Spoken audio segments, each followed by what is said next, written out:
Listo, entonces, bueno, ya hicimos toda la parte protocolar, conocen un poquito quiénes somos, por qué estamos aquí.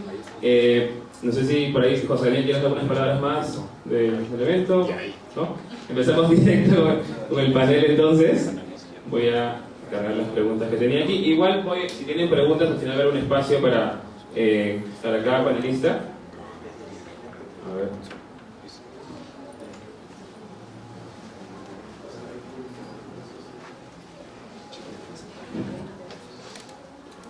Entonces, una primera pregunta para empezar el contexto también, algunas personas recién están empezando en el tema.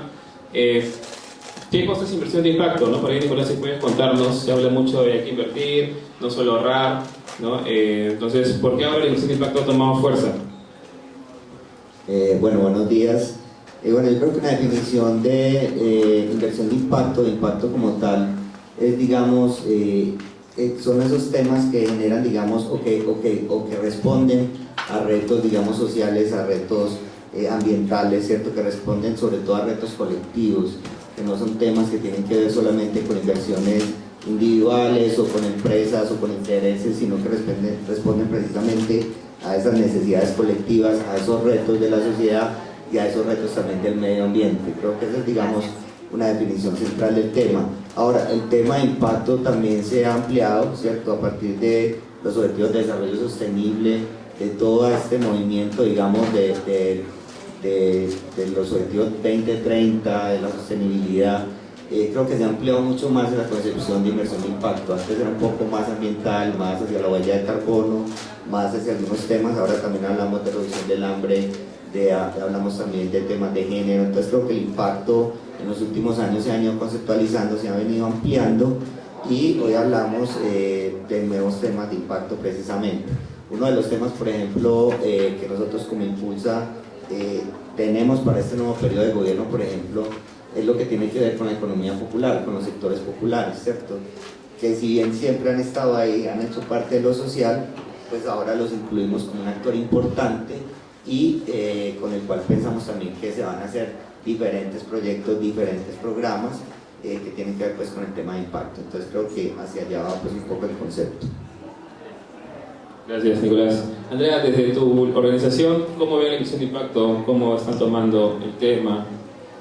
Bueno, yo creo que Coimpacto hoy nace de ver cómo podíamos impulsar ese desarrollo sostenible en las comunidades estando en un primer mundo que era Australia, y en esos momentos nos dimos cuenta que la inversión de impacto, eso fue ya hace 7 años, se estaba volviendo muy popular en primer mundo, pero que en Colombia todavía pues no se conocía. Los que trabajamos en temas sociales o ambientales siempre era un tema más filantrópico, más de donaciones, más de duro, todo es duro y no se veía como un negocio. Y creo que ahorita en Colombia, voy a hablar un poco más en Colombia, desde el 2019-20, cuando comienza a abrirse desde el gobierno nacional las empresas con propósito, las empresas B, las de beneficio e interés colectivo, comenzó a surgir algo en Colombia. Ya no es temas sociales, ya son negocios que generan retornos económicos, sociales y ambientales. Y de ahí viene una gran necesidad, y era, bueno, ¿y cómo hacemos para que la gente crea que esto no es caridad y que regalen comida? ¿Cómo hacemos que las cosas sean más sostenibles? Y fue así como comenzó una CUMEN, comenzaron a venir diferentes fondos de afuera, la CAF, el BID, a ver, bueno, ¿qué hay en Colombia? ¿Y qué fue lo que pasó? Que nos dimos cuenta que hay muchas ideas, que hay mucha pasión, pero hay algo que no se mide, que no hay retornos para decirle a un inversionista, que justamente complementando lo que habla Nicolás, los inversionistas de impacto dejaron de ser filántropos, y los inversionistas que eran pues, de venture capital, de equity, dijeron, no, yo quiero que esto también genere un retorno. Pero entonces, ¿cómo hacíamos para que estos tipos de inversionistas pudieran comenzar a ver que de verdad lo que se hace en lo social y lo ambiental en comunidades o en el ambiente tenía retornos? La medición de impacto. Entonces ahí es donde entra Coimpacto y dice, bueno, ¿y cómo comenzamos a tener desde Colombia una cultura de medir, una cultura de hacer proyectos no por la pasión, sino por hechos, por resultados? Entonces ahí desde Coimpacto hemos tratado de acompañar a las organizaciones para que midan, y lo midan desde una forma con pasión, que los colombianos tenemos mucha pasión, pero con retornos tangibles. Y la medición de impacto es algo que creo y estoy segura que debemos mejorar todos los que trabajamos en los sectores de sostenibilidad, que se alineen con las expectativas de los inversionistas y que los inversionistas se alineen con las expectativas de los territorios. Y ese, para mí, ha sido el reto más grande. ¿Por qué? Porque son dos mundos diferentes, son dos perspectivas diferentes. ¿Cómo conectar esas dos perspectivas? Es teniendo este tipo de espacios en donde vemos inversionistas, en donde vemos jóvenes que creemos en el desarrollo y comenzar a decir, bueno, ¿usted qué busca? ¿Qué busco yo? Y eso es para mí uno de los puntos más importantes sobre la inversión de impacto. ¿Cómo lo hemos hecho así rápidamente? Pues generando pilotos y modelos en donde las dos partes, o tres o cuatro, porque la inversión no solamente es del inversionista y del emprendedor, sino de las propias comunidades, de la academia, generando ese objetivo 17 de alianzas, generando modelos disruptivos y midiendo si eso funciona para hacer escalables. Y así es como nosotros pues tratamos de impulsar el desarrollo sostenible en las regiones y en Colombia. Perfecto, gracias. Gracias, Andrea. Daniel, en tu caso mencionaste que ustedes, o sea, invierten en jóvenes, ¿no? Entonces, de hecho, el concepto de impacto, como decía Andrea, también es algo medio nuevo. Viene la filantropía aquí, todo pasa primero en Europa, Asia, después llega a Latinoamérica. Entonces, en esa tendencia, ¿cómo ven ustedes, cómo plasma la inversión de impacto desde el ALA, ¿no? Gracias, Ronald. Sí, un poco de contexto. LALA es una organización sin ánimo de lucro inicialmente. La Academia de Liderazgo Latinoamericana nace como una organización sin ánimo de lucro, inspirada por un modelo que ya sucede en África, que es la Academia Africana de Liderazgo. Y nuestra tesis es, como les contaba, Latinoamérica tiene un montón de problemas económicos, sociales, ambientales. Ustedes están cerca de ellos, seguramente los conocen. Y cuando nosotros, yo tengo la fortuna pues de estar en LALA prácticamente desde que comenzó, éramos 3, 4 personas tratando de construir esto desde Medellín. Y cuando comenzó, nosotros dijimos, pues no podemos solucionar todos los problemas de Latinoamérica desde un punto, desde una organización, pero queremos buscar la manera y el mecanismo para hacerlo. Entonces lo que sucedió fue subirnos un nivel en el propósito de agentes de cambio, de cambiar las cosas y decir, bueno, nosotros no podemos solucionar todos los problemas, pero sí podemos encontrar los jóvenes, los pelados y las peladas que van a estar solucionando esos problemas o que ya los están solucionando en todo el continente, haciendo un barrido desde México hasta la Patagonia, encontrarlos jóvenes entre 14 y 20 años y darles las herramientas económicas, ahora les cuento un poco más de eso, económicas, de conexiones, de habilidades blandas, de habilidades duras, para que ellos sean quienes transformen y estén detrás de sus problemas y generemos entonces un cambio a través de ellos. Y esa es la tesis del ALA. En este momento ya tenemos más de 2.000 jóvenes en toda Latinoamérica con ese propósito, trabajando alrededor de ese propósito, con una masa crítica muy grande en Brasil, México, Perú y Colombia en un cuarto lugar.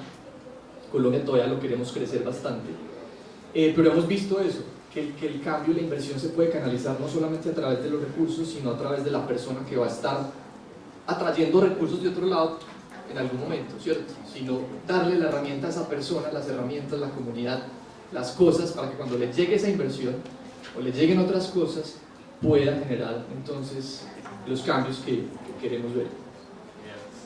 Es importante invertir en los jóvenes y bueno, como decía, ¿no? Hay modelos que ya existen, a veces no hay que reinventar la rueda, tomarlo de África para Latinoamérica. Hablaba con un amigo de Londres y le decía, oye, pero tú no tienes problemas para resolver, aquí en Latinoamérica tenemos mucho por hacer y por ende muchos negocios por empezar, ¿no? Y me dijo, sí, tienes razón, pues ya tengo que ir a hacer negocios a Sudamérica. Entonces, toda iniciativa que puedan hacer siempre puede ser una empresa social, no un emprendimiento. Bueno, con esa premisa y este cambio de paradigma de lo filantrópico a lo que también esto puede generar rentabilidad, puede generar retorno, ¿cómo o sea, qué paradigmas han roto en este camino, Nicolás, de decirle a la gente, esto es inversión de impacto, esto no es filantropía, no es asistencialismo? ¿Cómo han podido pasar esas barreras, por así decirlo?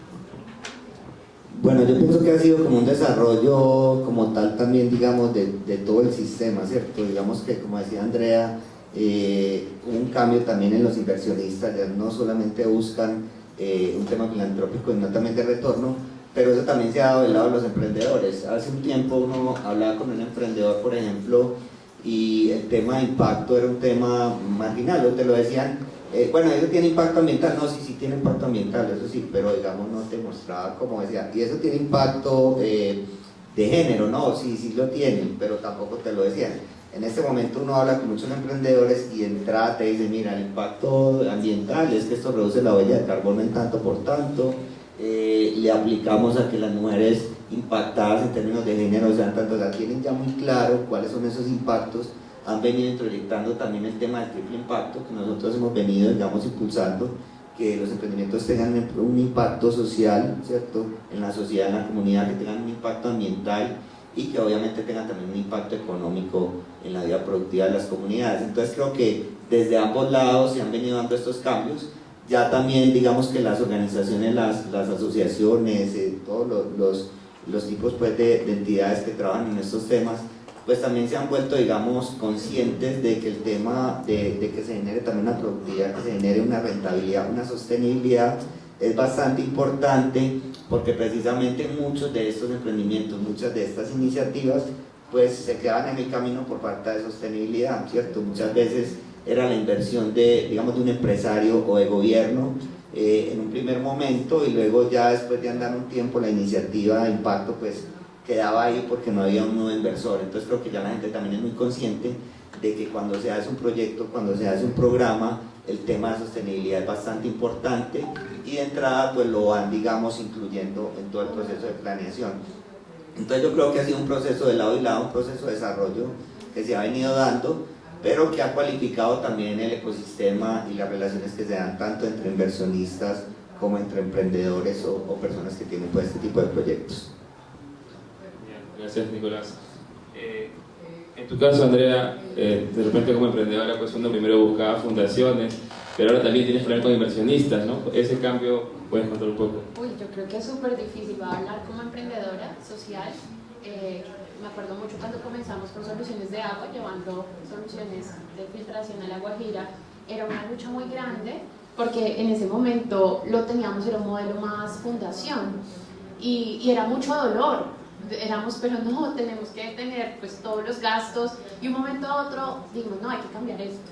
¿Cómo hacemos que esto se vuelva autosostenible y que pues el que se mete en estos problemas pues tiene que ganar lo mismo que gana un empresario, y al contrario va a tener también ganancias para los otros? Entonces creo que cambiar esa visión del emprendedor, de que piense que no, usted no es el salvador, eso es lo primero, sino que su cliente también es la comunidad, y que eso es un ecosistema que debe ser sostenible. Yo creo que esa es una de las primeras brechas que uno tiene que quitar y que debe aprender cómo hacerlo. Pero a veces cuando uno está en este ecosistema, y también cultural, porque hay que hablar de nuestra cultura, el que trabaja en lo social, pues no, pues usted no va a ganar, y no va a ganar plata. Entonces cambiar esa mentalidad de emprendedores creo que es uno. Decir, no, nosotros somos empresarios de impacto y estamos creando soluciones que deberían ser, y no me quiero pues, deberían ser de otros agentes del gobierno, pero ver más bien a estos emprendedores como los que pueden agilizar muchos problemas que hay en las comunidades. Entonces creo que eso cambia. La ley, la norma. Creo que ahorita estamos en un momento en que la normatividad, la política pública están poniéndole el valor a las personas que trabajan en lo ambiental y en lo social, lo que hace que haya otro panorama. Cuando nosotros llegamos, trabajamos unos en Australia y otros acá, un problema era eso, no sabemos qué somos, si una fundación o si somos una sociedad, y todavía sigue siendo un problema. Está en proceso, la ley de emprendimiento pues se radicó el año pasado, la sociedad es BIC, pero ese es un gran problema que tenemos los emprendedores de impacto, porque muchos de nuestros modelos de negocio son híbridos, tienen un componente de retornos económicos, pero también un componente social. Y un tercero es incluir a las comunidades. Si generamos modelos híbridos que las comunidades también den, o los que están participando, va a ser autosostenible en el tiempo. A veces hay ideas geniales, resultados geniales, pero dependen de un tercero. Y cuando algo depende de un tercero, no va a ser sostenible en el tiempo. Creo que esos serían los tres partes. Daniel, en tu caso también, ¿cómo empezó cuéntanos un poquito? Empezaron con el mindset de esto tiene que ser rentable desde el día 1, vamos a poner un punto de equilibrio. Pues es un tema muy interesante, porque como les dije en la pregunta pasada, Lala tiene un vehículo sin ánimo de lucro, y ha sido un reto, pero que ha sido un reto muy interesante, porque aún así, siendo un vehículo sin ánimo de lucro, hemos visto varias cosas. La primera, nosotros desde el primer día, teniendo eso presente, dijimos, con nuestros programas tenemos que generar sostenibilidad, solamente que eso se reinvierte, es la única diferencia. Se reinvierte, no hay socios detrás que estén recibiendo el capital después, sino que lo reinvertimos. Entonces, la primera premisa, nosotros tenemos un modelo sostenible en donde reinvertimos los excedentes. Y la segunda, que es algo muy interesante, que hace parte de nuestra misión, es que nosotros comenzamos a observar un nicho muy particular de inversores, en nuestro caso, si se quiere, filantrópicos, que comenzó a llegar al ALA, que son emprendedores latinoamericanos entre los 30 y 40 años, que ya han capitalizado algo de sus empresas, muy del sector tecnológico, y que fue muy interesante porque son gente que conoce Latinoamérica, que salió de acá, que salió de nuestros países, que conoce los problemas, que tal vez se dedicó a un negocio tecnológico en su vida, solo for profit, a hacer rentabilidad, pero que está conectado con los problemas del continente, y que era mucho más fácil sentarse con una persona así, que entendía los problemas, que entendía dónde había salido, que se reflejaba cuando nosotros le contábamos, oíste, es que hay un pelado también en Quibdó que está haciendo algo parecido a lo que vos hiciste hace 20 años, y ahí mismo lo conecta y dice, yo quiero derribar las barreras que ese pelado tiene, porque yo también las tuve. Entonces ha sido una inversión que se ha pegado mucho a la empatía de los emprendedores ya grandes, por así decirlos, que en algún momento estuvieron ahí y que han llegado al ALA a decir, oiga, aquí está para que derribemos esas barreras entre todos. Y ese ha sido, digamos, como el nicho especial, pero ha sido difícil porque aún así el paradigma del retorno económico es fuerte. Nos toca anteponer mucho la medición de impacto, y medir el impacto en la educación es muy difícil, porque la educación siempre es a largo plazo, y cuando es a largo plazo, los indicadores de impacto pues están 5, 10, 20 años en el futuro.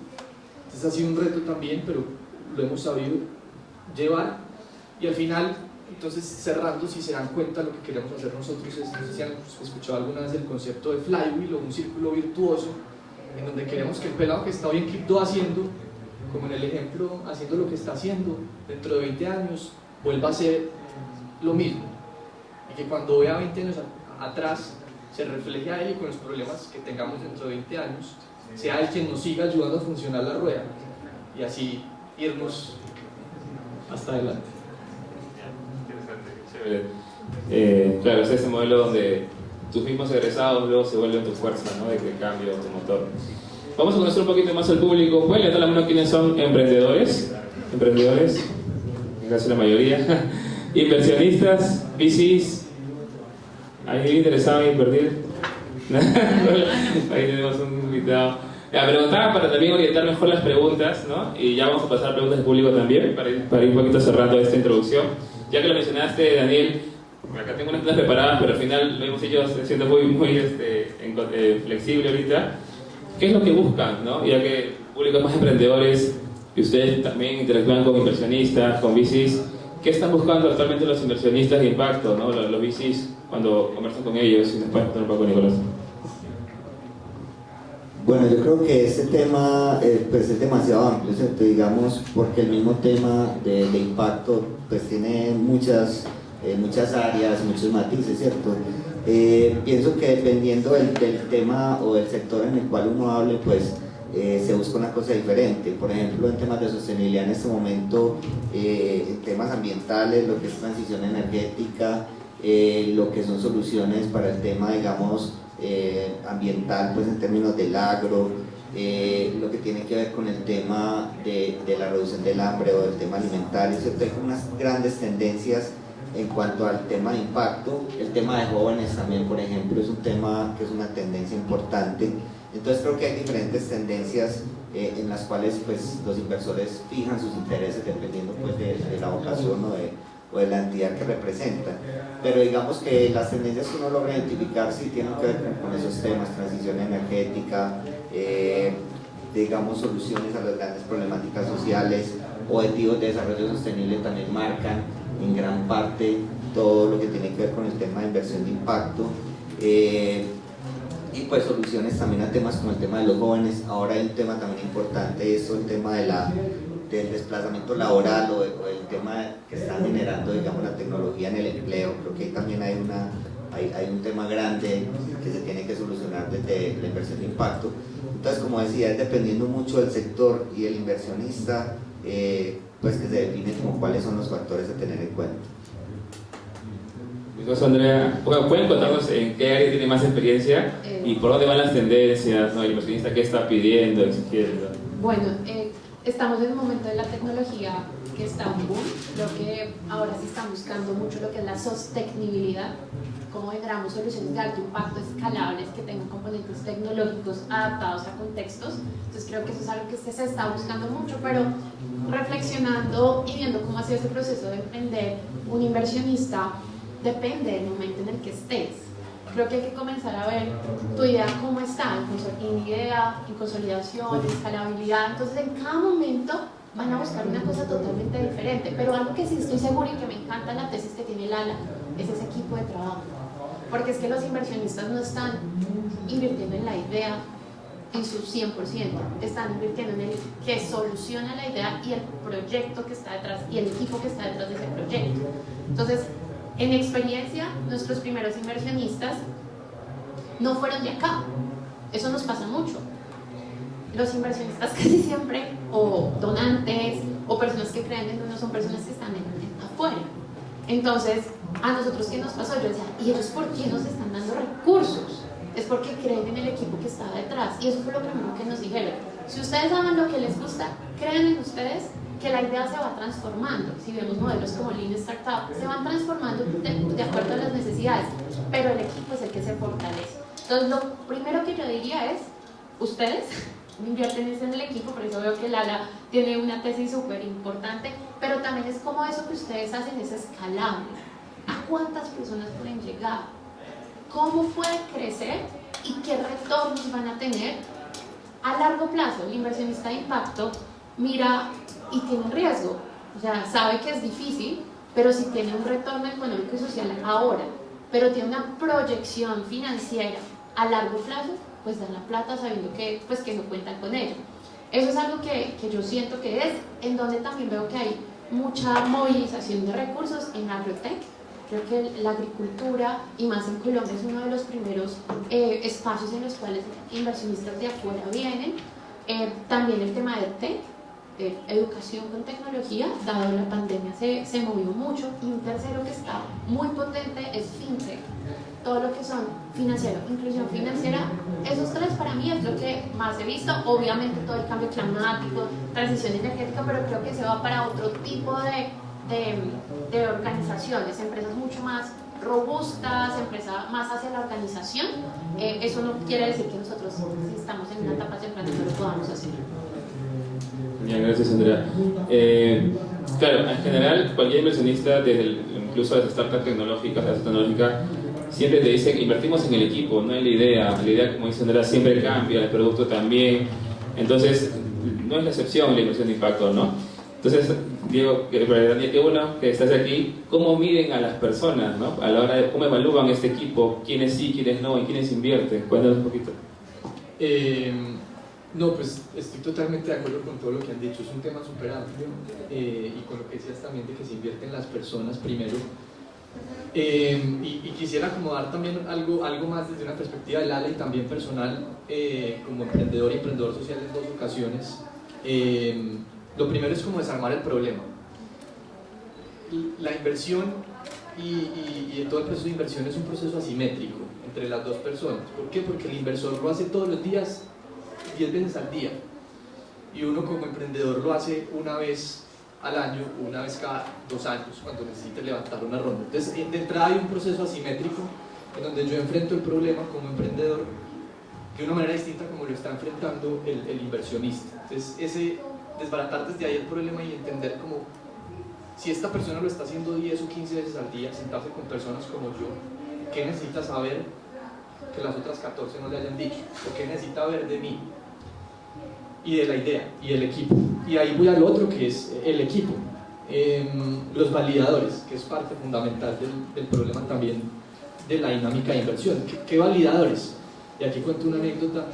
En alguno de los dos emprendimientos, en un punto estábamos tratando de levantar inversión. Era un marketplace tecnológico que conectaba marcas locales con compradores en Colombia, sobre todo en el pico de la pandemia, cuando todo el mundo tenía digamos, comprar local, compremos cosas locales, etcétera, etcétera. Y un inversor nos dijo: oigan, ustedes, estábamos ya validando la idea, teníamos tracción, teníamos clientes en lado y lado, sobre todo en el lado de oferta. Y un inversor nos dijo: oigan, ustedes necesitan 3 validadores y no me cumple ninguno. Haberse graduado de una universidad top en Estados Unidos, haber trabajado en Rappi, en Amazon, en Facebook, en Google, o que venga referenciado por una persona pues que yo diga: hermano, sin pensar le pongo el cheque, ¿cierto? Y esos validadores están súper mal alineados, y en Latinoamérica se vive aún mucho más porque no tenemos tanto acceso a cómo se creó ese ecosistema en Estados Unidos, sobre todo, que es el gran referente, en donde se hacían más asequibles ese tipo de validadores. Y en Lala, en parte lo que estamos tratando de hacer es cambiar un poco ese paradigma, ¿cierto? ¿Qué validadores nuevos podemos generar, sobre todo en el impacto y en el emprendimiento en general, para que la persona que está emprendiendo, cuando se siente con la persona, diga: pues listo, pues tal vez no hizo esto y está totalmente bien, pero tiene estas otras cosas, como el equipo, qué más hizo, qué está haciendo. Y por eso creemos que es que buscar inversión es un trabajo de todo el tiempo, así cuando uno no la esté buscando. Porque lo que yo estoy haciendo ya, no sé si dentro de 5 o 6 meses me sirva cuando me siente como un validador, ¿cierto? Entonces nada, creo que esa perspectiva es interesante, cómo derribamos esos validadores. Discúlpame, ¿a qué se refiere con validador? ¿Criterios? Sí, como un criterio es, a ver, sí, digamos que la lógica funciona en que, como decía Andrea, pues sobre todo en etapas tempranas de ideación, el inversor no tiene datos de si el negocio va a funcionar, probablemente no está generando plata todavía, y si tienes clientes tienes 2 o 3 que no dicen mucho. Entonces el inversor necesita otro tipo de señales, que le den la seguridad de: listo, yo no estoy invirtiendo en la idea, sino que estoy invirtiendo en que sé que esta persona y ese equipo me va a sacar la idea adelante. Bueno, yo quería acotar algo ahí. A ver,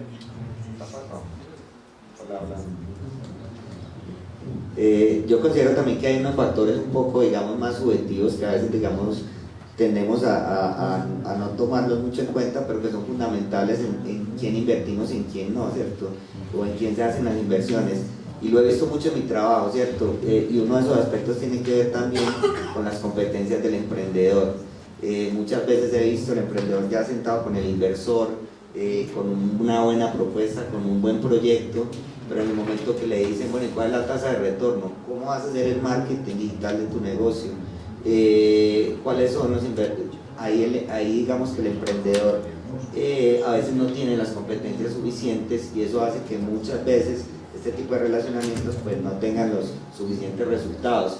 Y en ese sentido yo diría que uno de los grandes temas también del ecosistema de emprendimiento y una de las necesidades es cómo fortalecer realmente esas competencias, ¿cierto? Porque uno realmente encuentra personas con unas ideas impresionantes, ¿cierto? Pero que muchas veces en el momento de administrar, en el momento de manejar un presupuesto, en el momento de hacer una negociación de alto nivel, pues ahí es donde fallan, ¿cierto? Y el inversor, obviamente, ese tema para él es muy importante, porque ahí está también el tema de la rentabilidad de lo que va a invertir.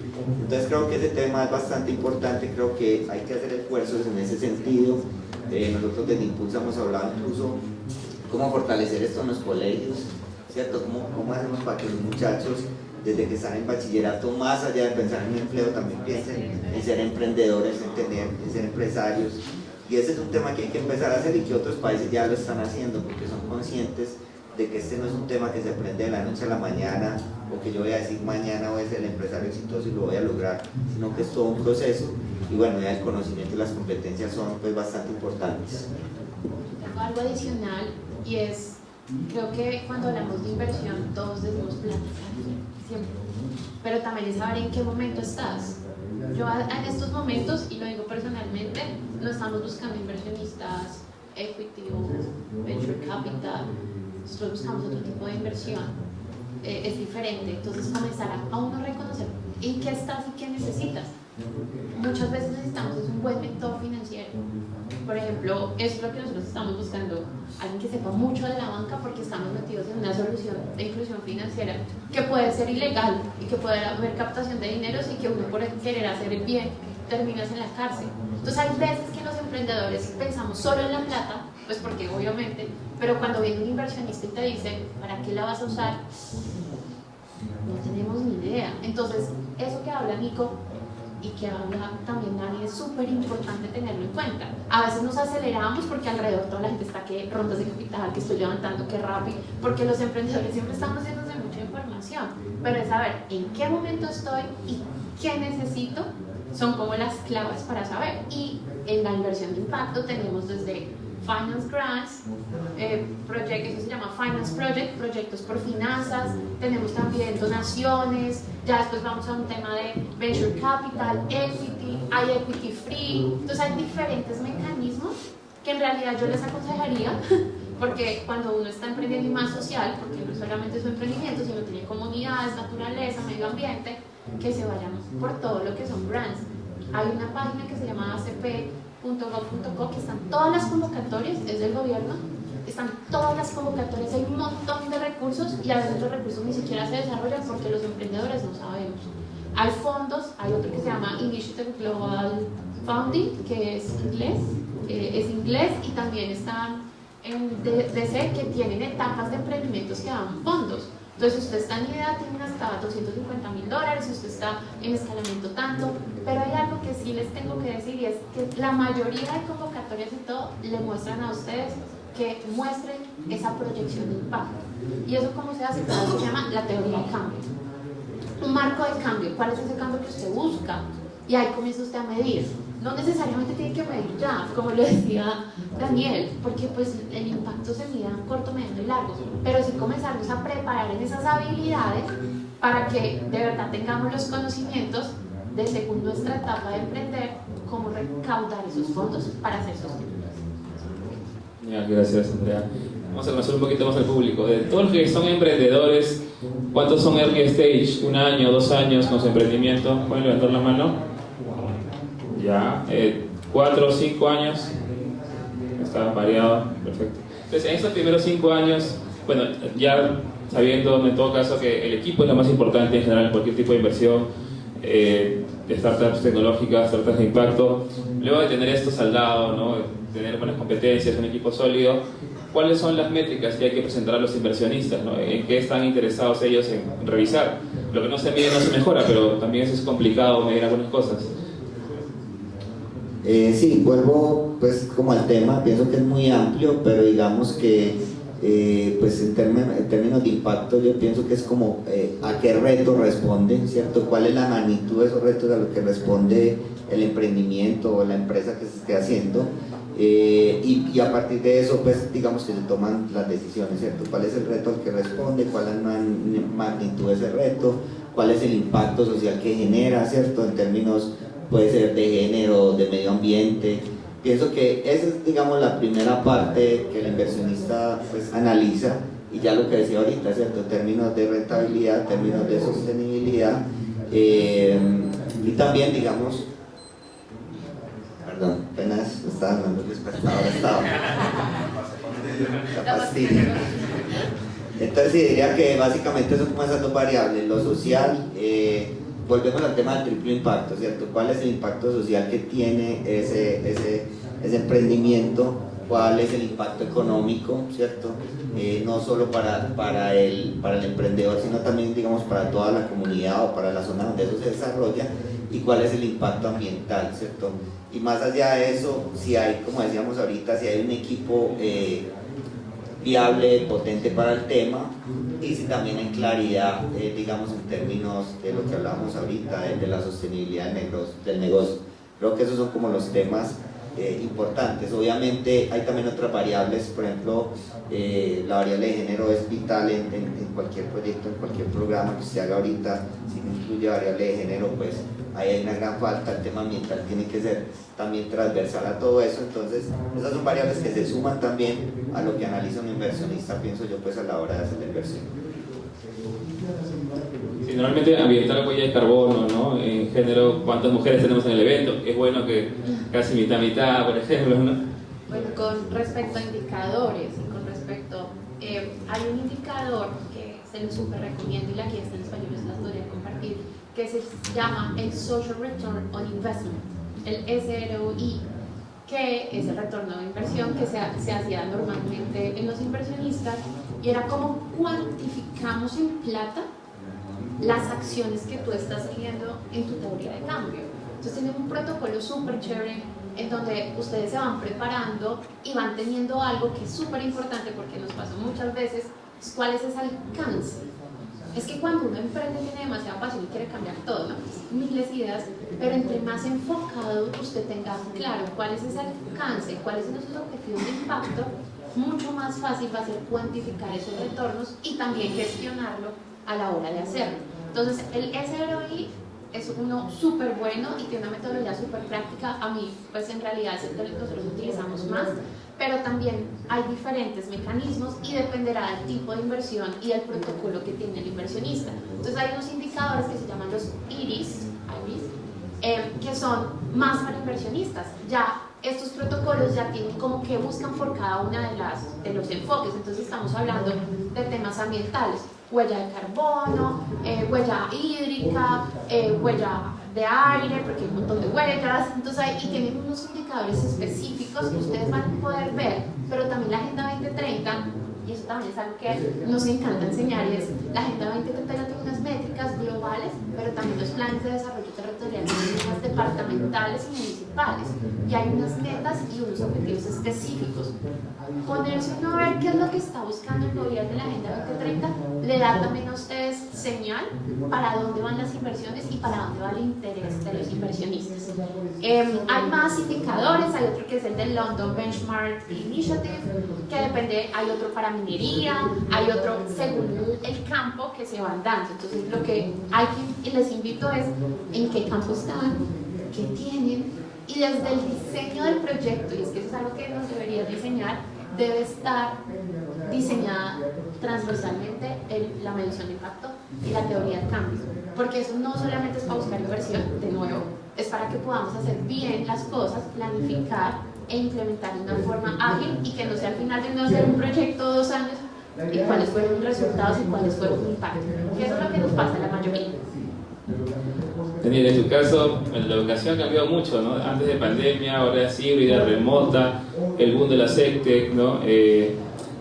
Cursos síncrono, asíncrono, incluso ahora ya no te preguntan quién me va a enseñar, no qué horario de clases, no, ¿dónde me vas a conseguir trabajo? Te preguntan ya, ¿no? Entonces, la educación, ¿cómo la miden ustedes? O bueno, es una plana, ¿no? Capacita, entonces. Sí, y añadiendo un poco a la pregunta de las métricas, complementando un poco, pues al final el emprendedor de impacto está en modo Dios, más difícil, y tiene que pensar en un montón de cosas. Entonces no quisiera pasar por alto otras cosas, otras métricas muy importantes que nosotros hemos visto de primera mano con los jóvenes en sus proyectos y en todos los procesos que llevamos con ellos, que vienen sobre todo de esta ola de métricas del sector tecnológico. Aquí hay alguien con emprendimientos de base tecnológica. Seguramente han escuchado de costo de adquisición de clientes, lifetime value en inglés, que es en un periodo de tiempo determinado cuánto me deja un cliente desde que lo consigo hasta que se me va, porque hay que asumir que en algún momento se puede ir. Burn rate, que es cada cuánto, cuánto estoy quemando de plata de la inversión que tengo mes a mes. El múltiplo de burn rate, que es cuánto estoy quemando versus cuánto me está ingresando, que debe ser un múltiplo menor de 1, para que eso indique que mi empresa está quemando menos plata de la que le está ingresando, que es lo ideal, aunque acabamos de salir de una burbuja donde se gastaba 20 veces más de lo que les entraba en lo que tenían de inversión. y que son métricas importantes y que incluso se pueden traer a un mundo no tecnológico, porque también existe cuánto me cuesta adquirir un cliente, cuánto me está dejando un cliente, si tengo inversión, cuánto me estoy demorando en quemarla, y que son cosas que muchas veces se pasan por alto, sobre todo en el sector de impacto, porque todavía no estamos tan cerca de eso, y que se pasan por alto porque estamos también muy enfocados en métricas de impacto como tal, que está bien. Y otro que se subvalora mucho, que no es una métrica, son los casos de uso. Es decir, yo sentarme con el inversor y decirle, vea, esta persona es real y tengo este caso de uso y le pasó esto, le solucioné este problema, le dolía esto antes y ya no le duele. Esa historia real, si son muchas, son muy valiosas en esos puntos de inversión. Y respondiendo a la pregunta, la educación es muy difícil de medir. Nosotros tratamos de hacerlo lo que llamamos métricas vanidosas, como de cuántos lanzaron un proyecto y cuántas personas están impactando con ese proyecto y si levantaron algo, pero son más de vanidad. Nosotros lo que queremos también es entrar en un punto más difícil de medir, que son las cualitativas, ¿cierto? ¿Cómo te sentís? ¿Encontraste tu propósito? ¿Estás haciendo lo que querés hacer? Y eso, cuando uno lo habla, pues uno es muy fácil, pero ¿cómo mezclo yo eso y lo mío con 2.000 jóvenes? Pues es más difícil. Tengo un par de preguntas, pero igual vamos al espacio público. Veo con algunos con cara de preguntar. ¿Pueden levantar la mano de repente hasta este momento? Sí, por ahí está bien. A ver.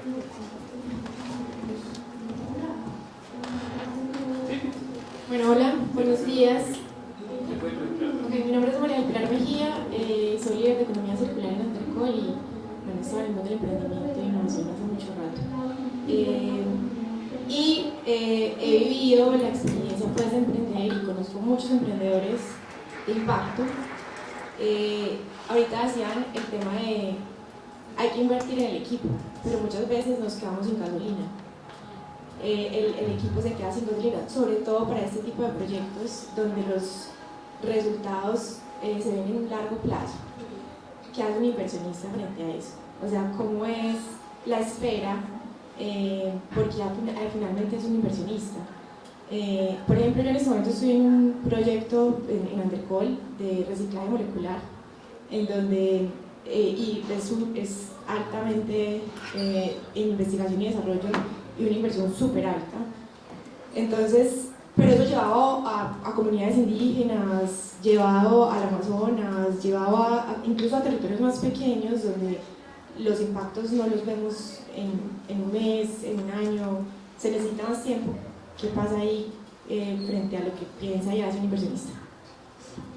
Pues justo creo que la semana pasada, no sé si alguien lo vio, Acumen lanzó con Virgilio, que es el presidente, un fondo, levantaron un nuevo vehículo para Life Ventures, que es el vehículo de ellos para hacer inversión, y ellos manejan un concepto muy interesante que es capital paciente. Ya me parece clave esa palabra, capital paciente, porque de entrada entienden que van a invertir en proyectos de largo plazo y que no es la misma dinámica de muchos fondos que invierten y quieren ver retornos en X o Y tiempo menor al de un fondo que está invirtiendo pacientemente. Y eso lo conecto con algo que decía ahora, y sí, el proceso de inversión es asimétrico. Yo me siento con un inversor que se sentó con otros 15, pero también hay una oportunidad de yo elegir qué inversores quiero y qué tipo de inversores quiero y a quién quiero buscar. Obviamente eso suena muy fácil en el mundo ideal, pero sí puede haber un proceso como de si existe Alive Ventures de Acumen versus, no sé, Monashis en Brasil, que es uno de los grandes de Latinoamérica en capital normal, pues probablemente si mi negocio se va a demorar en eso, en necesitar mucha gasolina, pues seguro me conviene más empezar a tocar la puerta en Alive que en Monashis. También por experiencia personal, el inversionista de impacto, como lo decía Daniel, él tiene otra visión. Nosotros tenemos ahorita un inversionista que hicimos un memorando de entendimiento por 10 años y a mí eso me sorprendió. Yo quedé, wow, 10 años. Y es con fondos rotatorios en donde ellos nos dan recursos para poner en comunidades. Y ha sido muy bonito porque también nos ha enseñado que a veces nos casamos mucho en la solución, y si la solución se está demorando, pues de pronto hay que hacer cambios rápidos para que eso que buscamos nosotros hacia el beneficiario o el cliente se pueda hacer de una forma diferente. Y eso nos pasó a nosotros. Ya el equipo estaba un poco cansado porque estábamos haciendo cosas que no habían en el mercado y decíamos, pero ¿qué está pasando? Ya nos dieron la plata para dar créditos comunitarios, pero ¿por qué no podemos darlos? Porque hay miedo, porque ya nuestro cliente era nosotros, en los inversionistas en comunidades, en cómo íbamos a convertir nuestra solución en un problema, prestando plata y que la gente pues le dé un infarto, le dé algo. Entonces entendimos que tocaba replantear la solución. Entonces en esos momentos donde el equipo ya se siente en fatiga y todo, es ver, bueno, de pronto, ¿qué podemos hacer diferente para que la solución ande un poco más rápida? O posiblemente debo pivotear, o posiblemente debo hacer algo más, porque nos quedamos en tranquilidad. Y que veo también desde el equipo, y nos pasa mucho, que el equipo tiene que estar súper apasionado. Para mí el equipo, yo les digo, ustedes no son socios, pero ustedes son colaboradores y créanse que son socios. Entonces darles parte de la sociedad al equipo, creo que hacen que el equipo también diga, es mío. Tener una cultura interna cuando trabajamos en impacto que sea coherente con lo que tú haces afuera también es muy importante. Tener que sean transversales también motiva. Entonces esos son 3 que nos sorprenden a veces los inversionistas, 2 que de pronto la solución hay que cambiar y ver otra forma, y 3 motivar al equipo todo el tiempo. A veces uno como líder también quiere que lo motiven, entonces estar rodeado de personas que también viven lo mismo puede servir mucho. Sí, quería decir algo sobre el tema, y es que también, volviendo al tema de las competencias, ahí hay un tema importante. Digamos, hay tipos de inversores, hay inversores que hacen, digamos, unas inversiones de corto plazo, hay otros que pueden, como decía el compañero, tener pues como otras figuras frente a cómo se hace la inversión, pero también pienso que es un tema de los emprendedores y de las competencias en términos de cómo hacen las planeaciones también de sus proyectos, de sus emprendimientos, ¿cierto? Cómo planeamos y cómo proyectamos ese emprendimiento en el mediano y largo plazo, ¿cierto? Y en qué momento necesitamos también esas inversiones o esos capitales o esa parte del capital para lo que vamos a hacer. Y es un tema de competencia, ¿cierto? Hace falta aprender a planear también para los emprendedores, ¿cierto? A veces somos muy inmediatistas, o a veces uno se encuentra con un emprendedor que le dice, ya está empezando el emprendimiento, y dice, no, ya para el otro año, hermano, la idea mía es ya abrirme por allá a 3 ciudades de Estados Unidos, después voy para Australia, tal, cuando ni siquiera está, digamos, ni siquiera ha copado el mercado colombiano, ¿cierto? Entonces, también es un tema de cómo planeamos realistamente, cómo organizamos el emprendimiento y los capitales que necesitamos en el tiempo, y cómo hacemos esos acuerdos también con los inversionistas. Uno a veces, que es difícil, ¿cierto? Que es digamos, la habilidad de negociación que tenga el emprendedor y cómo logra llegar a esos acuerdos con los inversionistas. Muchas veces uno, como le dan, digamos, un dinero, una plata, entonces la gente dice, no, ya, pues emocionadísimo, no, hágale que sí, señor, tranquilo. Resulta que la proyección que hizo estuvo mal hecha, al año ya no tiene plata y tiene que responder por unos fondos que ya le entregaron, entonces se encuentra con esas complejidades. Entonces creo que ahí es como fortalecemos también esas habilidades para la planeación de los emprendedores, y retomando metodologías, como decía Andrea ahorita, sobre el tema, por ejemplo, de teoría del cambio, ¿cierto? O marcológico, otras metodologías que nos permitan hacer esos procesos de planeación y paralelamente de medición, porque es cuando planeamos donde podemos establecer qué indicadores vamos a tener para medir eso en el tiempo. Bueno, buenos días. Mi nombre es Diego Carvajal, soy gerente y fundador de Ecolavados CPSAS. Nos dedicamos a lavar vehículos de carga. Pues trabajamos con las grandes compañías del país. Tenemos flotas de 900 lavadas al mes, como PepsiCo Colombia, el Grupo Algo, Grupo Éxito, Envía. Pero entonces llegamos, y la pregunta es, ¿cómo proteger esa palabra? Sostenibilidad, ¿cierto? Porque cuando voy a la compañía, yo les vendo indicadores económicos, ambientales y sociales, pero a veces me topo porque ellos necesitan solo que mi empresa les da un certificado de idoneidad de que las aguas se recircularon, de que estamos ahorrando, Andrea, y eso en Aguarira es muy importante. Mi empresa ahorra 8 metros cúbicos diarios de agua en esos procesos que hacemos todos los días, y hacemos unos 6.500 servicios, o sea, lavadas al mes, estamos ahorrando un promedio de 2.400 metros cúbicos de agua, ¿cierto? Y que con los lodos que nos quedan del proceso les hacemos un proceso para utilizarlos y ponerlos en los mismos parqueaderos de esos clientes, ¿cierto? Pero realmente lo que hacemos a esas compañías a veces le importa solamente que les demos un certificado, no más, ¿cierto? Y que la palabra sostenibilidad, me refiero sería hasta mal, pero lo voy a hacer, al grupo Arnos sustente de la palabra sostenibilidad.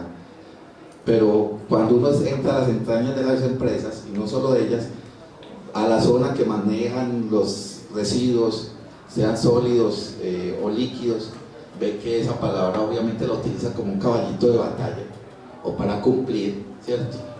Y a veces muchas empresas nos buscan solo porque llegó a la metropolitana, ¿cierto?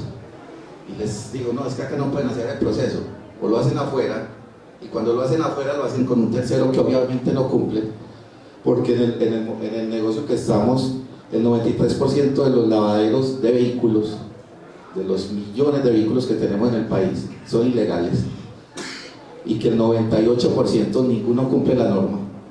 Entonces, ¿cómo proteger esa palabra sostenibilidad? Realmente los 3 indicadores, ¿cierto? Yo a mis clientes, cuando me llama alguien, diario le hablo de esos indicadores, y luego le digo, no, yo lavo carro, ¿cierto? Es lo último que hago. ¿Cómo proteger esa palabra? Gracias. Yo creo que el que trabaja en sostenibilidad es porque de verdad la quiere incluir dentro de su organización. Creo que es un tema ético y de valores. El greenwashing está muy y siempre ha estado. Es una forma de vender, sí.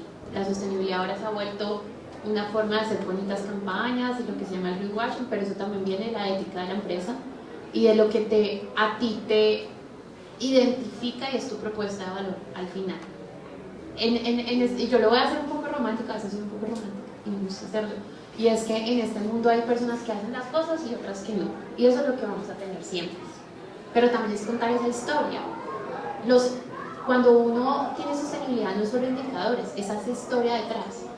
Y eso hace que la gente conecte. Hoy en día las empresas, las grandes empresas tienen mecanismos como el GRI, tienen estándares, tienen temas que tienen que incluir sí o sí en su parte de sostenibilidad y estrategia de negocio. Que lo hacen o no, pues eso ya les queda. Pero como emprendedores, como empresarios de impacto, lo hacemos es porque hay un propósito superior. Y el propósito superior es lo que alinea a nuestro negocio. Ya, imagínate que eso se entere, o un emprendimiento que dice somos súper sostenibles y que haya incoherencia, eso te va a quitar clientes. Y ahora bien, las nuevas generaciones, que es nuestro nuevo mercado, están buscando empresas así, que sean de impacto. Ya las empresas no venden productos, venden experiencias. Entonces eso también va a servir para las nuevas generaciones. Cuidar la palabra sostenibilidad, hacerlo bien y hacer lo que puedes hacer. Porque es que la palabra sostenibilidad es muy amplia, pero si tú te comprometes en objetivos estratégicos y los haces bien, ese va a ser tu diferencial en el mercado y vas a vender más y vas a tener más inversionistas. Ya lo que hacen los demás, pues se les deja a la ética y la conciencia de cada cual. No, pues más que una respuesta correcta, yo creo que la pregunta se presta para discutir y encontrar la respuesta entre todos, pero algo que nosotros en Lala hablamos mucho con los jóvenes que están lanzando proyectos nuevos es la sostenibilidad y el impacto tiene incentivos mal alineados al final con terceros, que pasa lo que contabas, pero mientras el proyecto sea transparente, que yo estoy, digamos, puertas adentro, haciéndolo bien, ya hay una ventaja competitiva frente a una competencia hipotética que puede que no lo esté haciendo bien. Entonces, al final puede que sí, los dos le estemos entregando el mismo papel a la empresa grande que nos contrató, pero yo tengo la ventaja competitiva de que el proceso lo estoy haciendo bien. Y se me vino a la cabeza algo también interesante en ese mundo, y es la trazabilidad. No solamente el impacto en islas distintas, sino cómo conecto y trazo una línea entre el proceso de impacto en general, que es un concepto chévere. Eso, cómo trazo el impacto desde el principio, y eso me ayuda a hacerlo más visible. puede ser algo también interesante.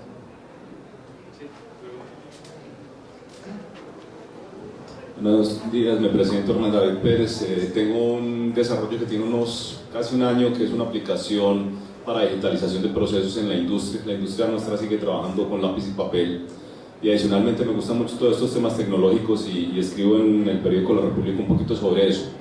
Y quiero profundizar en la pregunta anterior, la de se nos acabó la gasolina. Y yo creo que partiendo de un comentario que hacía Daniel, que decía que la relación es asimétrica, yo creo que el emprendedor se tiene que preocupar por entender los diferentes tipos de inversionistas que hay, porque cuando yo me convierto a un aspirante a unicornio estoy asumiendo muchos riesgos. Entonces me voy a conseguir un inversionista que me va a meter plata, pero esos inversionistas normalmente juegan con ruedas de inversión donde meten 12, 20 compañías, y de las 12 o 20 quizás alguna llegue a ser unicornio, probablemente no, y es lo más probable. Muchas van a sobrevivir, pero muchas se queman, y a veces se queman buenas ideas por no haber regulado la entrada al mercado de esa idea. Entonces yo creo que hay que trabajar mucho en, no todos tienen que volverse unicornios, no todos tienen que volverse rápido, y tengo que encontrar el tipo de inversionista a lo que yo busco.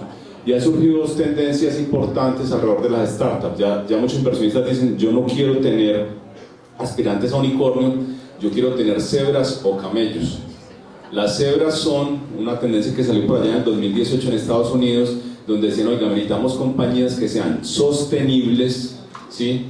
Los emprendimientos que sean sostenibles y que tengan diversidad. Entonces surgió todo ese movimiento y hay inversores dedicados a eso, y tienen un ritmo mucho más pausado de ayudar a crecer la compañía. Y el otro movimiento que ha surgido, que es el de los camellos, en los camellos lo que te dicen es, arranque usted solito, señor. Usted arranca solito con su propio financiamiento y haga un negocio que sea sostenible y yo más tardecito entro. Y eso se ha metido muy fuertemente ahora. Es que recuerden que estábamos con tasas de financiamiento prácticamente cero. En Estados Unidos los inversionistas conseguían dinero a cero y entonces el riesgo les aguantaba para meterle a una compañía. Hoy en día con las tasas, los niveles que están, esa historia ya cambió.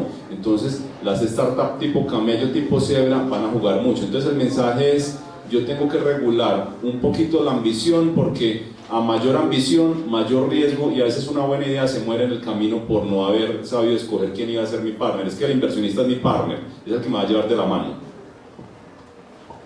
Y ahí complementando un poco, el trabajo del emprendedor también es conocer cómo funciona el mundo de la inversión, y es una tarea que hay que hacer. O sea, uno tiene que entenderlo si quiere buscar cómo funciona, y un poco el contexto de por qué estaba mal alineado un poco el incentivo antes, aparte de que había plata gratis para invertir, es entender cómo funcionan muchos fondos. Y lo que decía David es, eso es una ley que se llama la ley de Pareto, la ley of Power Law, que es, yo invierto en 100 empresas y solamente el 10% me va a retornar 10x más de lo que invertí. El otro 90% lo asumo como perdido de entrada. Pero reventé al inversionista. Entonces yo como inversor me fue bien, logré sacar unas empresas adelante, pero ese inversionista que estaba allá, esa era su única idea y lo reventé en el camino. Y ese es el juego que hay ahí, que hay que saberlo administrar, y por eso hay que buscar un inversionista que ayude a avanzar, y que no que yo me vuelva alguien que me quemo si no fui capaz de sobrevivir, que no hice ese proceso de selección natural. Y se convirtió en selección natural. Si usted se murió, no lo va a ayudar a salir. Y ahí es donde entra todo lo del capital paciente, cebras, camellos, etc. Hay algo adicional que funciona y nos ha funcionado por experiencia propia, y es generar esos modelos colaborativos de valor compartido. Creo mucho en el valor compartido, creo que en Colombia comenzó a entrar, y es como ver otras fuentes de financiación. Si ustedes, por ejemplo, las universidades, por ejemplo, las empresas privadas, los inversionistas, pero también su cliente, y eso es de nuevo, hagamos emprendimientos que también hayan clientes en territorios, las comunidades. Eso hace que cambie, que cada uno contribuya, y que no solamente sea un doliente, sino que cada uno en esos modelos colaborativos les pueda doler. Eso funciona, pero también hay que tener límites, pues porque acá hay un tema de transparencia, ética, y de que cada uno tenga una responsabilidad en eso que hacemos. Un ejemplo, y se los doy porque está pasando ahorita y ha sido un reto. Nosotros en Coimpacto tenemos una solución de inclusión financiera que se llama Credimpacto, que busca generar bancos éticos en comunidades rurales. Y nuestro modelo de valor compartido está desde la empresa, que tiene que ser una inversión social, con la educación, desde las comunidades, que ellas mismas ahorran y se prestan para tener una vida crediticia y financiera, pero también tenemos que ellas pagan una tasa de interés para su formación, pero también tenemos unos inversionistas que nos están dando fondos para poder dar esos créditos a las comunidades, pero también unos proveedores que nos dan unos insumos, porque los créditos los damos no en plata sino en materiales para sus unidades productivas, pero al final tenemos un cliente que es la misma empresa que necesita comprar local. Entonces esos modelos son bien, y ha sido un proceso difícil porque son muchos articuladores, pero nos ayuda a tener un modelo un poco más sostenible y no dependiendo de un comprador o de un inversionista. Entonces la invitación es también a ver quién dentro de su modelo o su idea o su proyecto puede ser un aliado, y quién puede ser un cliente y quién puede ser un inversionista, y usted cómo se ve a corto, mediano y largo plazo para no tener esos momentos de quemarse y de jugar, porque a veces estamos jugando con nuestra idea, pero gente en lo impacto que también si su idea no funciona pues está perjudicando a muchos más. Vamos a... Sí, ¿una pregunta?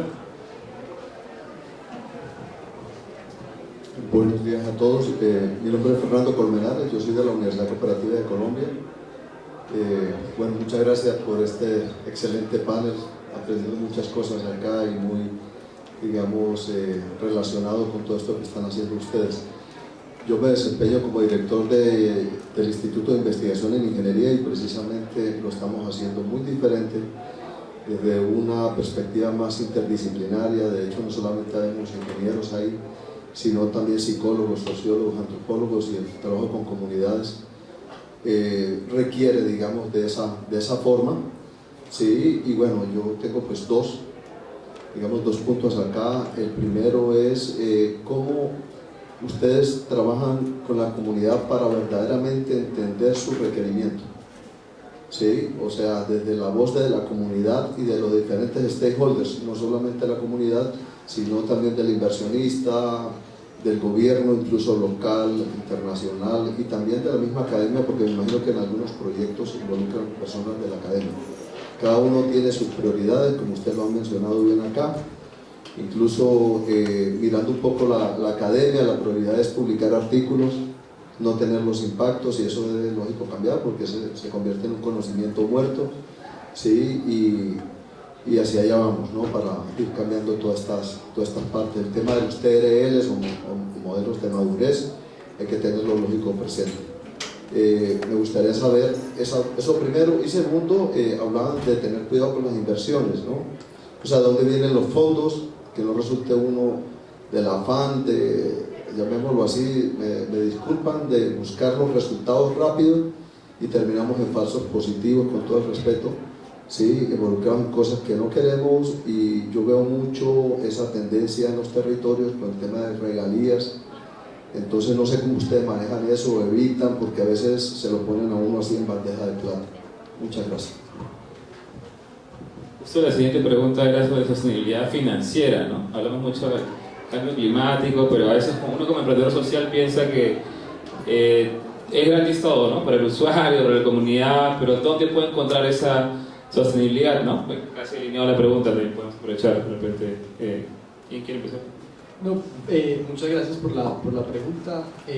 Tal vez algo de ejemplo que nos ha pasado en Lala y nos pasó sobre todo en los primeros 5 años, apenas estamos cambiando el chip en ese sentido, hablando de los stakeholders y cómo involucrar tanta gente y cómo en verdad estar ahí.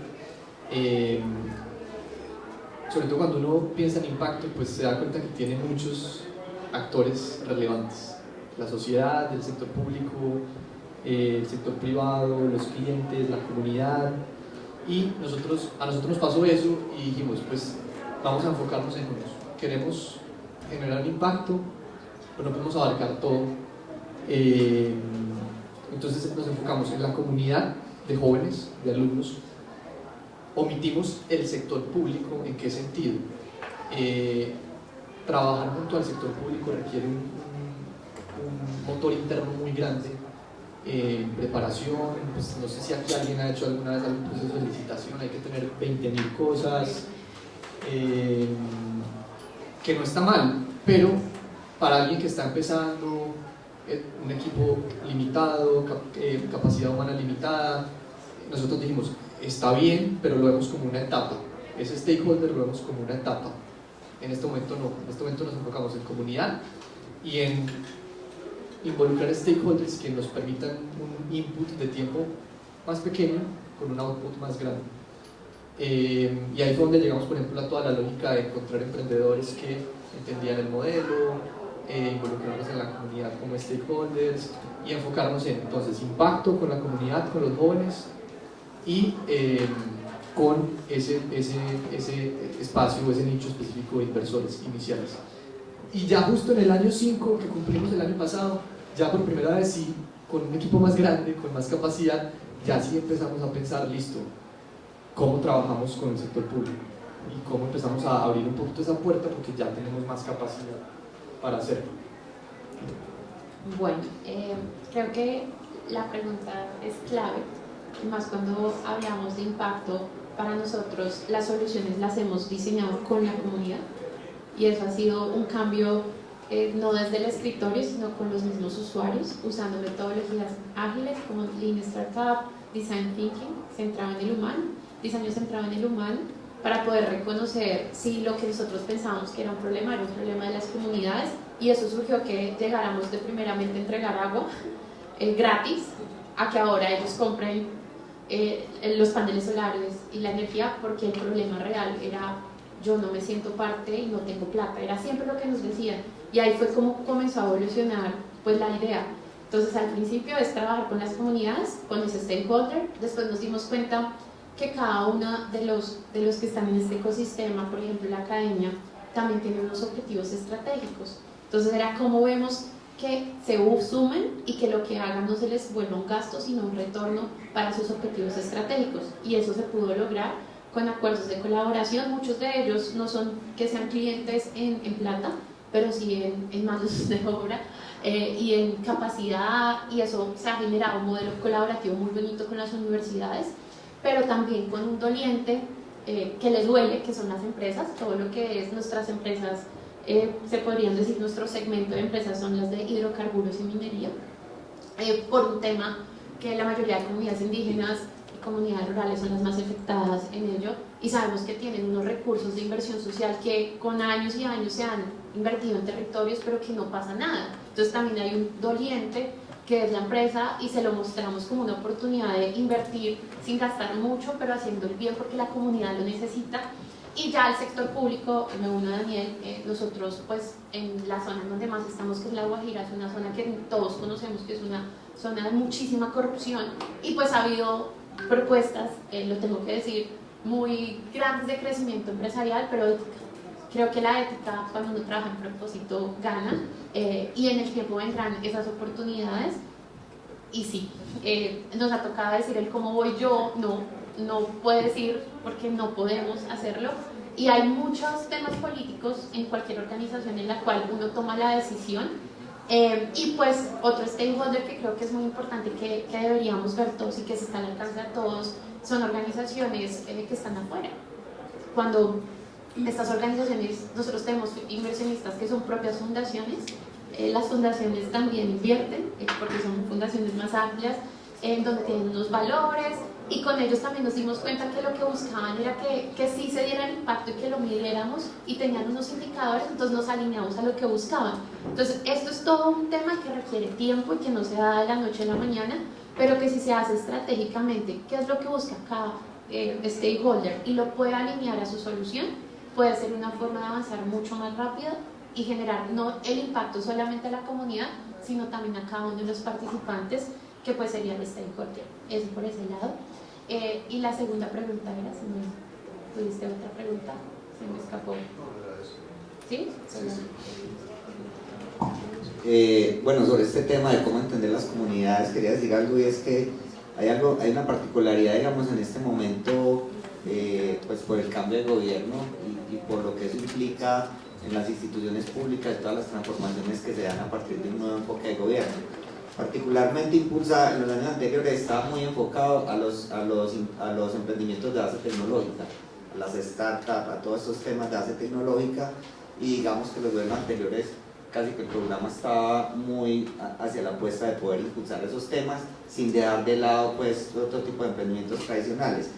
A partir de ese plan de desarrollo y la política de reindustrialización pues que está planteando el presidente Petro, hay toda una apuesta por el tema popular, ¿cierto? Entonces aparece economía popular, alianzas público-populares y otra cantidad de temas muy interesantes, porque igualmente es un reconocimiento a un sector mayoritario en el país como es lo popular, pero nos ha llevado también a volver a entender lo popular. Entonces, por ejemplo, nos hablan de una alianza público-popular.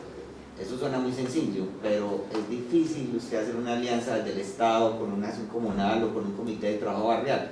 Ahí estamos volviendo a entender cómo es que podemos hacer eso, porque no se había hecho. Te hablan de cómo fortalecer las economías populares, entonces dicen, no, la economía popular son los emprendimientos de base tradicionales, medianas y pequeñas empresas de 9 a 10 personas, pero entender ese emprendimiento, entender si eso, entender qué significa la formalidad o la informalidad para ese emprendimiento, son temas y son retos que en este momento el Estado está volviendo a tomar, ¿cierto? Estamos abocados a volver a entender lo popular para poder dar el cumplimiento a estas nuevas políticas del plan de desarrollo, ¿cierto? Uno cree que es muy sencillo, pero cuando te plantean esos términos, casi que hay que volverlos a entender. Y como el gobierno, digamos, se había enfocado tanto en otros sectores, en este momento hay una gran necesidad de diagnósticos, ¿cierto? De diagnósticos para entender lo popular. Incluso parte de mi trabajo en este momento es eso. Yo estoy mapeando los sectores de la economía popular en el departamento, en qué sectores económicos están, qué proyectos, qué programas tienen y cómo vamos a atender eso. Entonces, digamos que hay un reto interesante que estamos todas las instituciones del Estado en este momento, y es volver a eso, a cómo entendemos las comunidades, a cómo generamos proyectos realmente de impacto, porque la comunidad a veces no espera rentabilidad, a veces lo que espera es una solución social, lo que espera es un medio de vida, y nosotros estábamos enseñados a entender desde otra forma los emprendimientos, que tenían que tener rentabilidad, que tenían que tener retorno. Entonces estamos en ese momento, y me parece que es un momento de una gran oportunidad de volver a retomar estos sectores, pero que es un reto importante, es que si logremos dar soluciones efectivas o soluciones a problemas que son estructurales, que han tenido una cantidad de tiempo ahí. Entonces solamente contarles con este tema, en este momento estamos en eso. Perfecto. Bueno, gracias, ¿verdad? Excelentes preguntas. Queríamos hacer una dinámica, si no, vamos a una pregunta, vamos a una pregunta. No, a ver, ya se van a cerrar la sección de las preguntas. Luego retomamos. Sí. No, porque con respecto a lo que ella estaba diciendo ahorita, quería pues acomodar un aporte. Porque, por ejemplo, yo tengo un emprendimiento que se llama Eco Shopping, lo tengo en el barrio Popular 2. Entonces se ha generado un impacto muy positivo en esas comunidades, precisamente porque es permitir que las personas de escasos recursos, pues como se dice así, accedan a prendas de muy buena calidad a unos precios súper económicos. Entonces, saber que, por ejemplo, Ruta N, digamos el director de Ruta N, va al Popular 2 a hablar con los empresarios, a mirar las problemáticas, era algo que antes no se veía. Pues yo personalmente antes no veía, digamos, un director de Ruta N o al secretario de Desarrollo Económico, que también en algunas ocasiones, pues no ha ido a Ecoshopping propiamente, pero ha ido como a hablar con varias de las empresas que hay en el sector. Eso me parece súper ganador y muy bonito, porque es muy diferente uno traer, digamos, soluciones a problemáticas que traen de Australia, de Estados Unidos, de otros países que son supremamente diferentes a las que se viven acá, que verdaderamente ir las personas a hablar con los empresarios, con las problemáticas que efectivamente se viven y que son a las que le estamos dando solución. Entonces, pues quería hacer ese aporte. Entonces, ¿quiénes tienen menos de un año con su emprendimiento? Levanten la mano. Ya, ¿nadie más? Bueno, la idea era que puedan contar su idea de negocio y de repente puedan un feedback aquí de Daniel, de Andrea, o alguien, nadie más se anima a contar su idea. Ya justo hablando de stakeholders, hablando de aliados, ¿no? Después viene un coffee break de networking, pero para ir un poquito como una antesala, ¿alguien quiere contar su idea de negocio, su problema? para variar de repente. Pero acá vaya. Aquí o al frente, no puedes pasar adelante.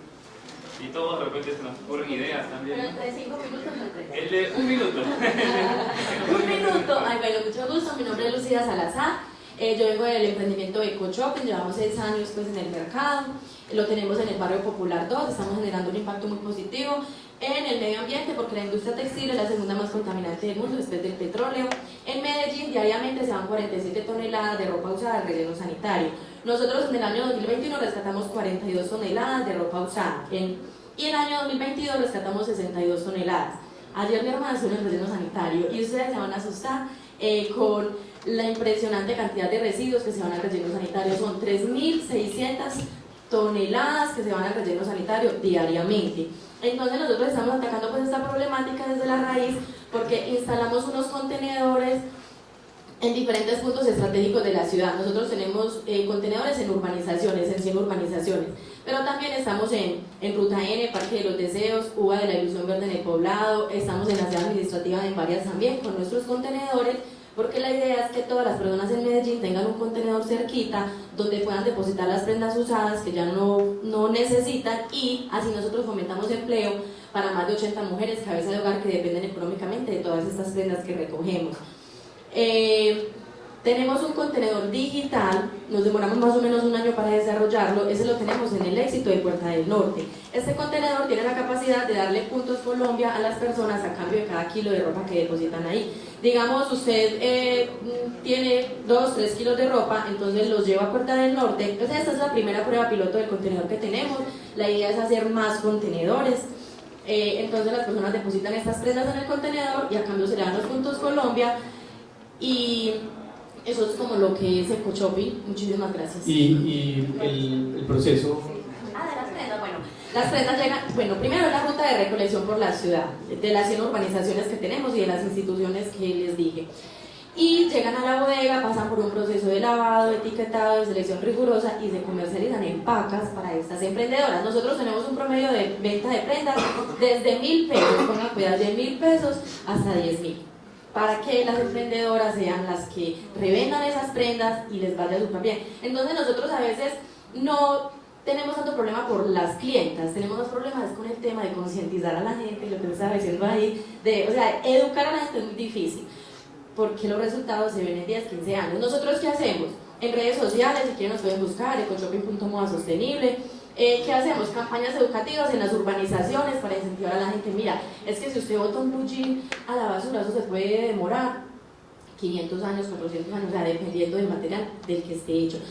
Es que si para fabricar un solo pantalón se pueden gastar hasta 7.000 litros de agua. Entonces son cositas que uno le cuenta a la gente, que a veces las personas no saben, y esa es la tarea que EcoShopping también hace, educar a las personas en esos temas de cultura y de medio ambiente. EcoShopping, moda sostenible. EcoShopping.moda sostenible. ¿Y cuáles son tus retos? ¿Cuál es tu dolor ahorita? ¿Qué dolor? Sí. No, pues el dolor más grande fue ayer nomás. Cuando mi hermana estuvo, pues mi hermana y mi socia, porque somos pues, empezamos mi hermana, mi papá y yo. Entonces es como el equipo, porque por EcoShopping han pasado muchas personas, muchos empleados, pero nosotros decimos que el motor de EcoShopping somos nosotros tres. EcoShopping pasan pues, en el transcurso del tiempo pasa mucha gente, porque la gente se está simplemente pues como por el dinero y ya, pero entonces ahorita hemos podido consolidar un equipo que está enamorado de la visión, que le gusta lo que hacemos. Mi dolor mayor ahora es como que uno quisiera como meterse en el chip a las personas de que reciclen, reutilicen, cuiden el medio ambiente. Inclusive cuando EcoShopping comenzó, fue enseñándole a la gente casa por casa, íbamos y le enseñamos a la gente qué cosas de la casa se reciclaban. Ay señoras, que usted puede reciclar los plásticos, esas latas de atún, esas latas de sardina. Ese PET, no lo bote la basura, se puede demorar 500 años. Entonces ese dolor tan grande de que mi hermana se fue al relleno sanitario y que se vayan 3.600 toneladas de basura al relleno sanitario, mi hermana simplemente decía, es que están enterrando una cantidad de oportunidades. Y por ejemplo, con toda esa ropa que se entierra al relleno sanitario, que son 47 toneladas más o menos diariamente, ¿cuántas oportunidades laborales se podrían ofrecer ahí si las personas saben que hay un contenedor donde pueden disponer adecuadamente esas prendas? Listo. Quienes están interesados en reciclaje y de ropa, ya saben, pueden acercarse. ¿Cuál es su nombre? Lucía. Lucía, ¿no? De EcoShopping. Un fuerte aplauso para Lucía.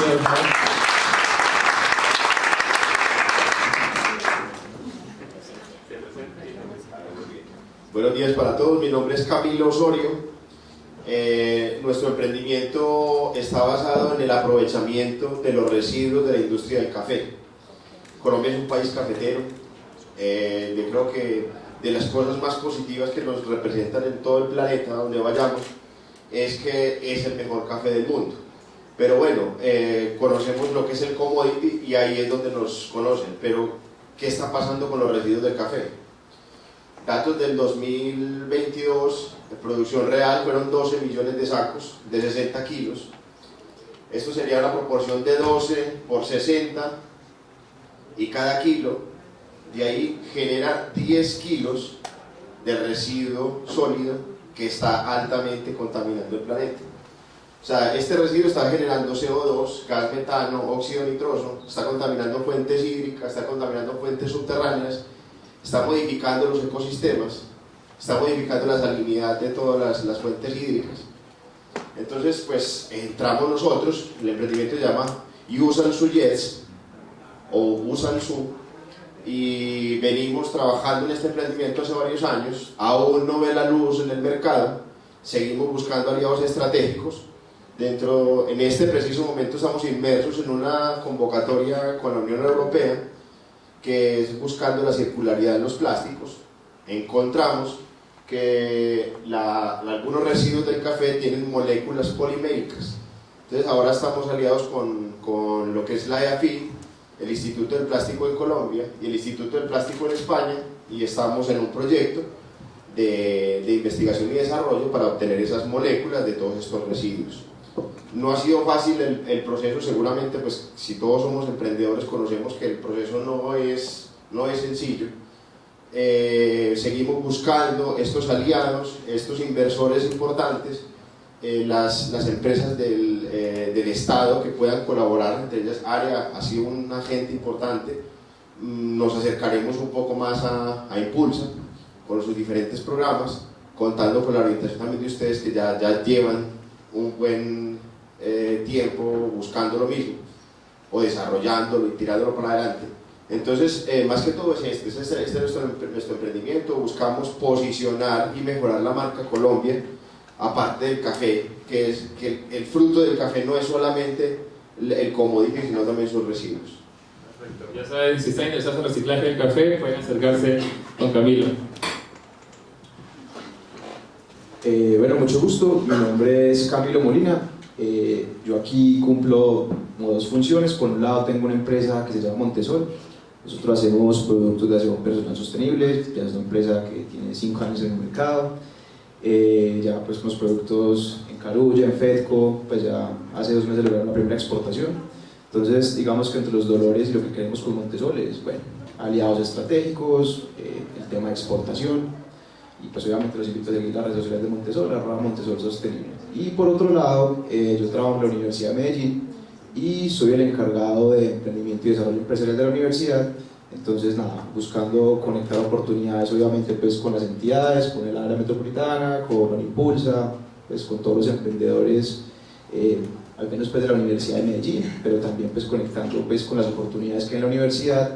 En este momento tenemos un programa muy bonito que se llama Cantera de Emprendedores, donde lo que hacemos es que cogemos los emprendedores desde su ideación y los llevamos pues a una etapa de prototipado. Entonces, muy articulados con el ecosistema de emprendimiento, programa hecho con Ruta N, con el SENA.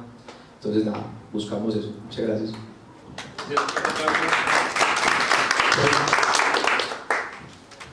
Último emprendedor. ¿Alguien más quiere presentarse su emprendimiento? Bueno, muy buenos días para todos y todas. Yo soy Adelaida de Amada Avicultura. Nosotros somos una empresa social también, somos BIC, y donde mujeres campesinas producen y comercializan huevos de gallinas en libre pastoreo o huevos de gallinas de lisa. Nuestro principal propósito es empoderar a las mujeres y mejorar el tema económico en el sector rural a través de la producción del huevo de gallina libre en pastoreo. Entonces digamos que el huevo se convierte en una herramienta para poder potencializar esa producción, ese empoderamiento femenino en el sector rural. Yo tengo un dolor muy grande, Andrea, que lo preguntabas ahorita, y es que por las dinámicas del territorio en el sector rural, Amada fluctúa mucho en su producción de huevos. Entonces, digamos que hoy tenemos 13 mujeres consolidadas, y abro comillas, pero el día de mañana pueden ser 5 o 2 o como nos vimos en diciembre con una, que pensamos que Amada se iba a acabar. Entonces, en esas dinámicas de mercado no hemos podido sostener como un tema de utilidad que uno diga, bueno, vamos a proyectarnos a 1 año, a 2, porque las ventas están así y bueno, nos proyectamos de manera progresiva, porque tenemos que pues como irnos y encaminarnos como en esa fluctuación de las dinámicas del territorio, particularmente de Abejorral. ¿Cómo hace entonces un inversionista? O la pregunta es, ¿somos atractivos para un inversionista sabiendo que todavía no hemos consolidado ese tema de utilidades? ¿O qué tipo de inversionista hoy que haya en el mundo nos puede ayudar a nosotros a fortalecer el equipo para que las mujeres se puedan sostener y se puedan quedar en Amada, a pesar pues como de todas las dificultades? Gracias. Bueno, Preguntas. qué hermoso emprendimiento, y creo que ahí es donde viene que a veces la idea no es el problema, sino es el mismo territorio. Y ahí es un problema que ahora tienen ustedes en Amada, y es cómo generamos asociatividad, mujeres empoderadas que vean a Amada como una forma de vida y un medio de vida. Entonces sería un gran problema a resolver, un gran reto de generar un proceso de empoderamiento, de mirar, ahí podemos ver un Crede Impacto, también podría entrar súper, ver diferentes aliados que estén en Abejorral, que genere ese medio de vida, que los huevos sean un medio de vida para que ellos puedan tener su sustento diario. Cuando hablamos en comunidades que tengan un retorno económico y que sepan que con eso pueden llegar todos los días a dar el almuerzo y la cena, ya hay un compromiso porque se vuelve un tema de medio de vida. Eso primero, que sería una gran oportunidad. Segundo, claro que sí es súper atractivo para los inversionistas de impacto lo que tienen, porque estás generando empleo, estás generando cuidado también del medio ambiente con las prácticas que hagan con la avicultura.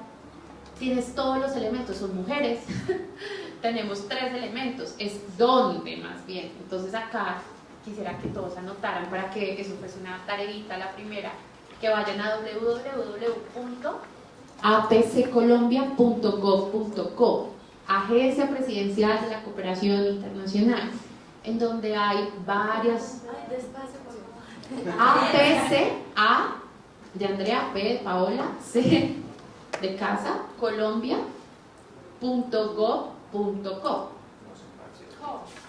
Sí. Entonces, a la Agencia Presidencial de Cooperación Internacional. Hay otra que a mí me encanta, que se llama Global Innovation Fund. Entonces, www.globalinnovation con doble N, INNOVATION.FUND. Allí, en esta, le apuntan mucho a este tipo de proyectos que trabajamos en comunidades y tienen por estados, si estás en idea, si estás en consolidación o si estás en escalabilidad. Y es súper sencillo. Hay muchas convocatorias que necesitamos el tema del inglés, y yo creo que eso es una gran barrera de por qué muchos emprendedores que estamos en el tema social no podemos conseguir los recursos. Que yo les aconsejaría, estudiamos cada vez más otro tipo pues lenguas, o si no, busquemos un profesor de inglés que nos ayude a generar esas convocatorias, porque estoy segura que ahí ustedes pueden encontrar formas. También vean las fundaciones grandes, Fundaciones Corona, Fundación Bancolombia tiene un programa que se llama eCampo, ahí también puedes aplicar.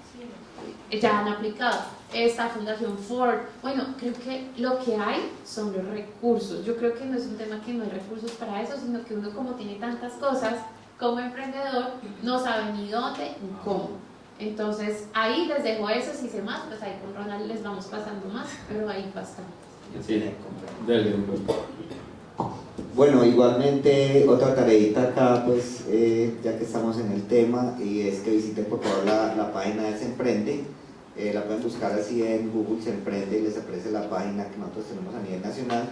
También la página de Impulsa, en ambas salen convocatorias, ahí pueden buscar eventos y convocatorias. Ahí tenemos convocatorias no solo de Impulsa, sino de todos los aliados que tenemos en el país, son más de 350 aliados.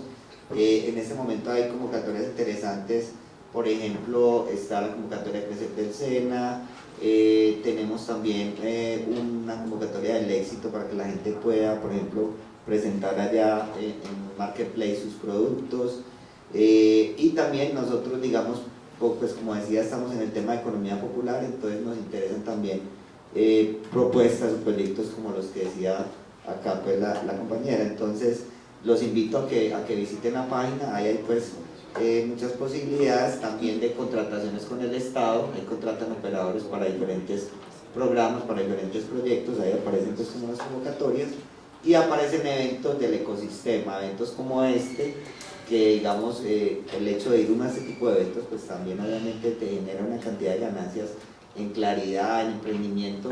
Entonces ahí pues encuentran como todo eso. Les agradezco que lo puedan visitar. Incluso en la página del Se Emprende ustedes pueden citar a un profesional, como en mi caso, ahí aparece como un calendario, entonces ahí aparece donde estoy disponible, colocan tal fecha y a mí me llega la citación para reunirme virtualmente o presencialmente en la sede que tenemos en Socia acá por la 30. Entonces los invito pues como para que puedan hacer también ese procedimiento. Buenas palabras finales, Daniel. Y sé que la Fundación Bancolombia también tiene un componente muy grande en temas de ruralidad y trabajo en campo. Y ahora les mencionaba Acumen, que se escribe A-C-U-M-E-N. Ah, no, pero Acumen. Acumen. A-C-U-M-E-N. Si lo ponen en Google, les sale de una también. Y es una organización que tiene muchas vertientes, hace muchas cosas, pero una de ellas es inversión de impacto, con todo lo del capital paciente, el fondo que les mencioné ahora que levantaron hace poco, pero también tiene algo muy interesante que es una fellowship, que es como un concurso que hacen año a año, en donde se postula gente de todo el país que trabaja en impacto, en el sector social, privado, público, etc. Y eligen un grupo de personas al año, y ese son el tipo como de cosas que, aparte de, como les decía, puede que uno no esté buscando inversión ya, pero tener esa conexión, ese grupo de personas que están en todo el territorio, de un montón de industrias, pues al final son personas que le pueden ayudar a pensar a uno el tipo de retos que se enfrenta, a los que se enfrenta uno todo el tiempo. Listo. Andrea, algo adicional también con Acumen, que yo lo conocí, es porque tienen unos cursos online maravillosos, gratuitos, de diseño central del humano, de data analytics, para el desarrollo, y son gratuitos, y ahora ya están sacando también en español el método de WhatsApp, entonces por Acumen también. Otra forma son las embajadas. Creo que las embajadas tienen muchos programas. La Embajada Australia tiene un programa que se llama DAP, para el desarrollo económico de comunidad. Nosotros fuimos privilegiados hace como unos 6 años en este. También está la Embajada Australia, la Embajada de Suecia, la Embajada de Reino Unido. Vean lo que hay, qué programas hay, porque hay financiación y muchos de esos fondos se quedan porque uno no aplica. Y un programa pues que no, me siento muy orgullosa, y bueno, Ronald también, es WildLike, que es Young Leaders of Americans Initiative, que es una iniciativa que lidera la Embajada de los Estados Unidos, donde buscan jóvenes de 25 a 35 años que estén liderando proyectos de alto impacto. Para mí este año soy fellow y ha sido un proceso súper bonito porque uno va con mentores, le dan oportunidades de liderazgo, y ahorita en mayo tenemos la oportunidad de irnos a los Estados Unidos a hacer como una internship con una empresa que está en el mismo sector para escalar y para traer a Colombia. Esto lo hacen todos los años, súper, pueden entrar a WildLike, ahí está, en Google también es conocido. Y es súper chévere, entonces también invitados a que participen en eso y a que pues no dejen de aprovechar las oportunidades, pero también el consejo es prioriza.